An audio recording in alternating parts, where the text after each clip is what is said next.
చట్టం అందరికీ ఒకటే అనే విధంగా ప్రజెంట్ అల్లు అర్జున్ ని మొన్న సంధ్య థియేటర్ దగ్గర జరిగిన సంఘటన పైన అయితే చికెట్పల్లి పోలీసులు వచ్చి అరెస్ట్ చేయడం జరిగింది. ఇక ఈ ఇష్యూ పైన ప్రజెంట్ ఆయన పోలీసులకి సంబంధించి అదే విధంగా ప్రతి ఒక్కరు కూడా ఫుల్ టెన్షన్ వాతావరణం అయితే నెలకొంది.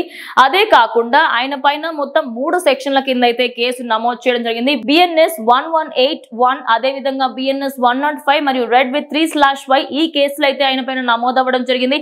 ఇక 105 కేసు కింద అయితే ఆయనకి నాన్ బెయిలబుల్ కూడా ఉంది. అసలు బెయిల్ వచ్చే అవకాశాలు చాలా తక్కువ ఉన్నాయి. మరి అలాంటిది ఆయనకి బెయిల్ వస్తుందా రాదా అనేది బిగ్గెస్ట్ డౌట్ గా మారింది. ఇక దానికి సంబంధించి ఆయనకి 5 సంవత్సరాల నుంచి 10 సంవత్సరాల వరకు జైలు శిక్ష అయితే పడబోతుంది.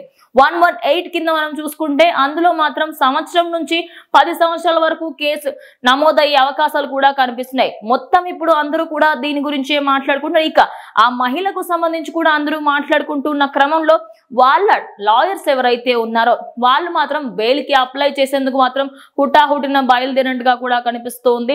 అయితే అక్కడ అదే ప్రాంతంలో ఆ సంఘటన జరిగిన ప్రాంతంలో మహిళకి సంబంధించి ఆ ఏరియాలో ఎవరెవరైతే దీనికి పాల్పడ్డారో దానికి సంబంధించి వాళ్ళని కూడా అరెస్ట్ చేశారు.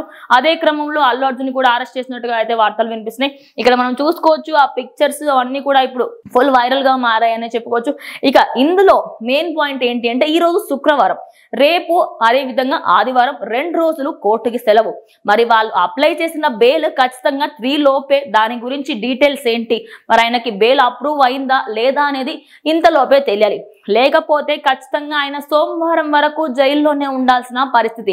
ఇప్పుడు అందరూ కూడా దాని గురించి ఆలోచిస్తున్నారు. మరి ఆయన లాయర్స్ ఎవరైతే ఉన్నారో వాళ్ళు ఏ పాయింట్ మీద మాట్లాడి ఆయనకి బెయిల్ తెప్పించే ప్రయత్నం చేస్తున్నారు, ఏంటి అసలు నిజంగా బెయిల్ వస్తుందా రాదా అనేది కూడా చాలా మంది ఇప్పుడు ఆలోచిస్తున్న వార్త. ఎందుకంటే ఆయన పైన వేసిన కేసులలో బిఎన్ఎస్ 105 మాత్రం చాలా కీలకమైంది. దానికి బెయిల్ వచ్చే అవకాశం కూడా లేదు. అదేవిధంగా 5 నుంచి 10 సంవత్సరాల వరకు ఆయనకి జైలు శిక్ష పడబోతుంది. ఇక ఇది ఇప్పుడు అందరూ కూడా మాట్లాడుకుంటున్న వార్త అనుకోవచ్చు.